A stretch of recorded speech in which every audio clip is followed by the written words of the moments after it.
Naam, ama kweli twamtakia afueni haraka mama huyo. Mtazamaji, juma lijalo basi tutakuwa na kikosi cha mawakili kufahamu fika kuhusiana na safari ya haki ya mama huyo na ni mikakati ipi basi ambayo anapaswa kufuata hata mimi na wewe.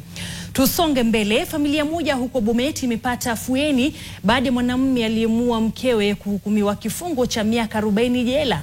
Robert Kipkorir Tonui alipatikana na hatia mahakama kuu ya Bomet kwa kumwagilia petroli mkewe Amy Chepkoech Tonui aliyekuwa naibu mwalimu mkuu wa shule ya msingi na kumchoma moto.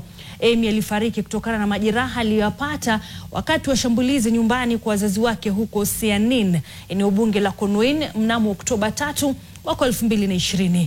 Alifariki Oktoba 7 mwaka huo wa 2020 na akazikwa Oktoba 19 mwaka huo. Tonui alikamatwa Oktoba 14 mwaka 2020 na kushtakiwa mahakamani Oktoba tarehe 26.